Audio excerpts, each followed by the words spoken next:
Now we will move to second part of medieval period, that is Muslim period. اور اس کا جو time period رہا وہ 6th century to 12th century تک رہا، اور اس پیریڈ کو گولڈن پیریڈ کے نام سے بھی جانا جاتا ہے۔ اس پیریڈ میں مسلم فلاسفرز نے نہ صرف اسلامک پوائنٹ آف ویو کے بارے میں جانا بلکہ economic, political science, fine art اور فلسفے کے بارے میں بھی جاننے کی کوشش کی۔ اس پیریڈ میں جن مسلم فلاسفرز کے نام قابل ذکر ہیں ان میں ہے الکندی، ابو فارابی، ابن مشکویہ، ابن سینا، الغزالی، ابن رشد اور ابن خلدون۔ اگر آپ گریک پیریڈ اور مڈل ایج کے کرسچن پیریڈ کے بارے میں جاننا چاہتے ہیں تو اس کا لنک میں نے ڈسکرپشن میں مینشن کر دیا ہے، آپ وہاں جا کر دیکھ سکتے ہیں۔ مسلم پیریڈ میں سب سے پہلے ہم جان لیتے ہیں الکندی کے بارے میں۔ ان کا پورا نام تھا یوسف بن اشکل کندی۔ انہوں نے سائنس فلسفی پر 250 بکس لکھی۔ مسلم پیریڈ میں انہیں فرسٹ مسلم فلسفر مانا جاتا تھا۔ انہوں نے فلسفی اور ریلیجن کو انٹر ریلیٹ کرنے کی کوشش کی۔ ان کے مطابق جو فلسفی اور مذہب کا ایم ہے وہ الٹیمیٹلی ایم یہ ہے کہ ریالٹی کو سرچ آؤٹ کرنا۔ بس ان دونوں میں ڈفرینس انہوں نے ایک فائنڈ آؤٹ کیا کہ ان دونوں میں ایک ڈفرینس ہے، فلسفی ہے جو وہ زور زیادہ ڈالتی ہے تھوریٹیکل اسپیکٹ میں، مطلب تھیوریز پہ یہ زیادہ زور ڈالتی ہے، زیادہ توجہ دیتی ہے، لیکن جو ریلیجن ہے وہ پریکٹیکل اسپیکٹ پر زیادہ زور ڈالتا ہے کہ آپ اپنی زندگی میں اس کو عمل میں لائیں اور عمل میں لا کر اس کو پروف کریں۔ الکندی پلیٹو کے پوائنٹ آف ویو سے بڑا متاثر تھے۔ انہوں نے کہا کہ سول ایک انڈیپینڈنٹ وجود رکھتی ہے اور وہ باڈی سے سیپریٹ ہے۔ اس کی باڈی میں ایگزسٹنس صرف اس لیے ہے کہ یہ باڈی فنکشنز کو گائیڈ کرتی ہے، اور ڈیتھ کے وقت انسان کی جو سول ہے وہ باڈی سے الگ ہو کر اللہ المائٹی کے پاس چلی جاتی ہے۔ نیکسٹ ون از فرابی۔ ان کا فل نیم ابو نصر فرابی تھا۔ انہیں 17 لینگویجز پر عبور حاصل تھا۔ انہوں نے لاجک، فلسفی، فزکس، پولیٹیکل سائنس، میوزک اور میتھمیٹکس میں کئی کتابیں لکھی۔ یہ ارسطوٹل اور پلیٹو کے پوائنٹ آف ویو سے بڑا متاثر تھے۔ انہوں نے ان کے نظریات کو کوریلیٹ کرنے کی کوشش کی۔ ان کے مطابق جو سول ہے وہ انڈیپینڈنٹ ہے اور اس کا باڈی سے کنیکشن ٹمپریری ہے۔ انہوں نے یہ بھی کہا کہ جو انسان ہے ان کو کچھ سیکھنے کے لیے، کچھ جاننے کے لیے، کچھ سمجھنے کے لیے دوسرے انسان کی مدد کی ضرورت ہوتی ہے۔ انسان ایک سوسائٹی میں رہنا زیادہ پسند کرتا ہے اور اسے ایک ایسے سوشل انسٹیٹیوشن کی ضرورت ہوتی ہے جو اس کے ایمس کو اچیو کرنے میں اس کی مدد کرے۔ نیکسٹ ون از ابن مشکویہ۔ انہوں نے 13 بکس لکھی اور ان کے نظریے کے مطابق انڈیویجول کو اپنی ایمس پورا کرنے کے لیے دوسرے انسان کی مدد کی ضرورت ہوتی ہے۔ اگر آپ اپنی زندگی پہ بھی غور ڈالیں تو بہت سی چیزیں حاصل کرنے کے لیے، بہت سے خواب اپنے پورے کرنے کے لیے ہمیں دوسرے انسانوں کی مدد کی ضرورت ہوتی ہے۔ جیسے ہم اسکول میں ایڈمیشن لیتے ہیں تو ہم کیوں لیتے ہیں؟ تاکہ ہم پڑھ سکیں۔ ہم پڑھتے کس سے ہیں؟ دوسرے انسان سے ہی پڑھتے ہیں، اور دوسرے انسان کی مدد سے ہی ہم اس دنیا کے بارے میں جان پاتے ہیں۔ ابن مشکویہ نے تھیوری آف ایولیوشن بھی پریزنٹ کی جس کے مطابق سول از اممٹیریل۔ مزید انہوں نے کہا کہ انسان 2 طرح کی پرفیکشن حاصل کر سکتا ہے، فرسٹ ہے تھیوریٹیکل اور سیکنڈ پریکٹیکل۔ تھیوریٹیکل کے تھرو وہ پرفیکٹ سائنس کے بارے میں جان پاتا ہے، لیکن پریکٹیکل کے تھرو وہ پرفیکٹ کریکٹر حاصل کر پاتا ہے۔ جیسے ہماری ایجوکیشنل لائف اور ہماری پریکٹیکل لائف یہ دونوں بہت ڈفرینٹ ہوتی ہیں۔ ایجوکیشنل لائف کے تھرو ہم اپنے سبجیکٹ کے بارے میں صرف جان پاتے ہیں، لیکن جب ہم اس کو پریکٹیکلی امپلیمنٹ کرتے ہیں تو ہم اس کے بارے میں اچھے سے سمجھ پاتے ہیں۔ مزید انہوں نے 2 طرح کے پیار کو ڈسکرائب کیا۔ پہلا انسان کا اپنے پروردگار، اپنے رب کے ساتھ پیار، اور دوسرا انسان کا اپنی زندگی میں اس شخص سے پیار جس نے اس کو کچھ سکھایا۔ نیکسٹ ون از ابن سینا۔ انہوں نے 276 بکس لکھی۔ ان کی میڈیسن پر لکھی ہوئی بک کئی سالوں تک یورپ میں پڑھائی گئی۔ یہ پلیٹو اور ارسطوٹل کے پوائنٹ آف ویو سے بڑا متاثر تھے. انہوں نے پرائمری اور سیکنڈری پرسیپشن کو ڈفرینشیٹ کیا.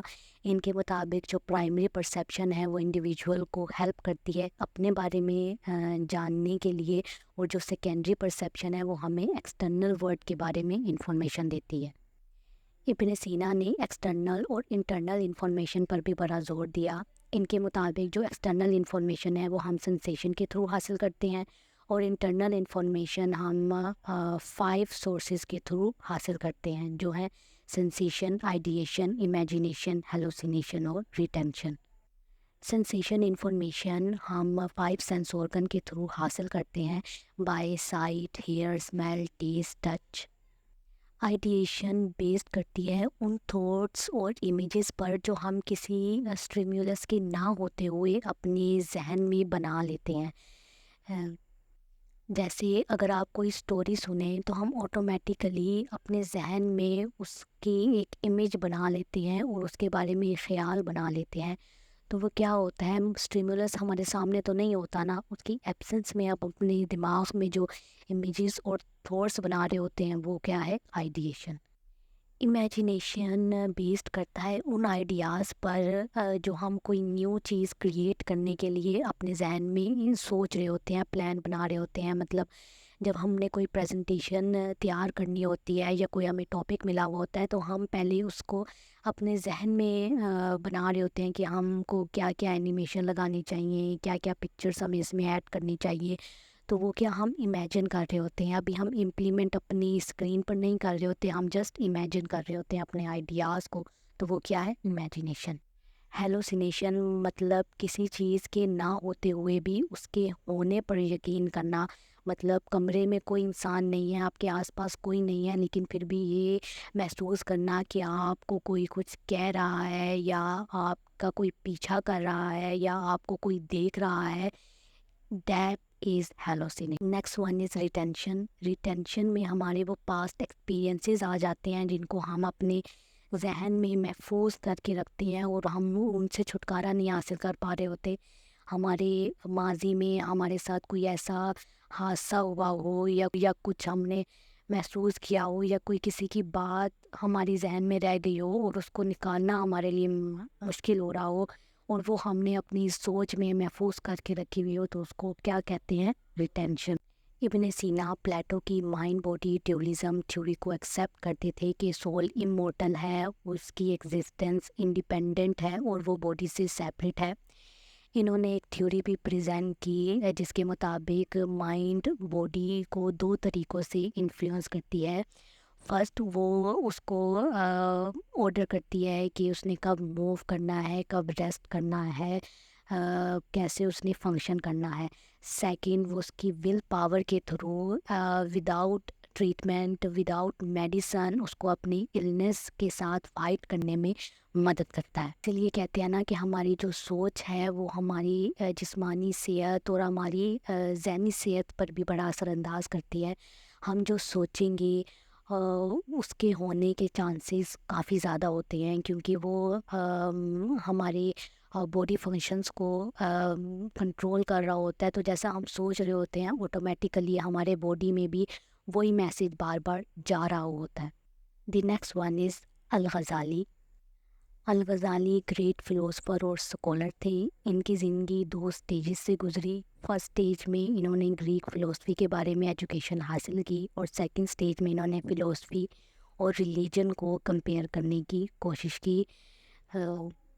الغزالی نے چائلڈ سائیکالوجی اور ایجوکیشنل سائیکالوجی کے بارے میں لکھا جس میں انہوں نے آبجیکٹیو آف ایجوکیشن کے بارے میں بتایا, سلیبس کیسا ہونا چاہیے یہ بتایا, ٹیچر اسٹوڈنٹ ریلیشن شپ کیسے ہونا چاہیے, کریکولر ایکٹیویٹیز کی کتنی امپورٹنس ہے ایجوکیشن سسٹم میں یہ بتایا, ریوارڈ پنشمنٹس کی کیا امپورٹنس ہے یہ بتایا, جس کے ساتھ ساتھ انہوں نے انڈیویجول ڈفرینسز کی امپورٹنس بھی بتائی کہ اسٹوڈنٹس کی جو مینٹل کیپیسٹی ہے اس کو نظر میں رکھتے ہوئے کریکولر ایکٹیویٹیز کو پلان کرنا ایک استاد کے لیے بہت ضروری ہے تاکہ تمام اسٹوڈنٹس اچھے سے پارٹیسپیٹ کر سکیں اور اچھے سے پڑھ سکیں. اکارڈنگ ٹو ہم سول اور باڈی انسان کی گروتھ اور ڈیولپمنٹ میں بہت اہم کردار ادا کرتی ہے. انہوں نے کہا کہ جو ہیومن سول ہوتی ہے اس کے پاس 4 پاورز ہوتی ہیں: power of knowledge, second power of aggression, third power of lust and sex, fourth is power of justice. انہوں نے کہا کہ انسان کی جو ذہنی صحت ہے، مطلب جو مینٹل ہیلتھ ہے، اس کا جو دار و مدار ہے وہ ان 4 پاورز کی بیلنس میں ہے۔ اگر انسان اپنے ان 4 پاور کو بیلنس کر لیتا ہے تو وہ اپنے مینٹل ہیلتھ کو بھی اچیو کر پاتا ہے۔ نیکسٹ ون از ابن رشد۔ ابن رشد مڈل ایج کی گریٹ فلاسفر ہیں۔ انہوں نے سائیکالوجی پر بک لکھی جس کا نام ہے کتاب النفس، جس میں انہوں نے بتایا کہ سول باڈی سے سیپریٹ نہیں ہے، بلکہ یہ باڈی کا ایک بہت اہم حصہ ہے جس کو ہم 5 پارٹس میں ڈیوائڈ کر سکتے ہیں۔ First is nutritional soul, second sensational soul, third imaginative soul, fourth conscious soul, 5 aspiration soul. مزید انہوں نے کہا کہ جو اینیملس ہیں وہ سنسیشن کے تھرو لرن کرتے ہیں، جبکہ جو ہیومن ہیں وہ وزڈم کے through learn. Last one is ابن خلدون۔ ابن خلدون کے مطابق انڈیویجول اکیلا سروائیو نہیں کر سکتا، سوسائٹی میں رہنا، دوسرے لوگوں کے ساتھ اپنے نظریات، اپنے خیالات کو شیئر کرنا اس کی ایک نیڈ ہے۔ مزید انہوں نے کہا کہ سوسائٹی کے جیوگرافک، ریلیجیس اور اکنامک فیکٹر انسان کے بیہیویئر کو اثر انداز کرتے ہیں۔ اگر آپ اپنی روزمرہ کی زندگی پر بھی نظر دوڑائیں تو جب سیزن چینج ہوتے ہیں تو تب بھی ہم اپنے بیہیویئر میں چینج دیکھ پاتے ہیں۔ ہمارا اسپرنگ میں کچھ اور موڈ ہوتا ہے جبکہ ہمارا سمر میں کچھ اور موڈ ہوتا ہے، یا لوڈ شیڈنگ زیادہ ہو رہی ہوتی ہے تو تب بھی ہم زیادہ ایریٹیشن محسوس کر رہے ہوتے ہیں۔ ابن خلدون نے تھیوری آف ایولیوشن کو بھی ایکسپلین کیا، پلانٹ کی گروتھ سے لے کر اینیمل کی گروتھ تک، اینیمل کی گروتھ سے لے کر ہیومن بینگ کی گروتھ تک۔ آئی ہوپ آپ کو آج کا لیکچر سمجھ آیا ہوگا۔ اگر لیکچر سے ریلیٹڈ کوئی بھی کوشچن ہو تو آپ کامنٹ میں پوچھ سکتے ہیں، اور اگر آپ اپنے تھینک یو کا اظہار میرے چینل کو سبسکرائب کر کے کریں گے تو یہ میرے لیے زیادہ بینیفیشل ہوگا۔ Thank you so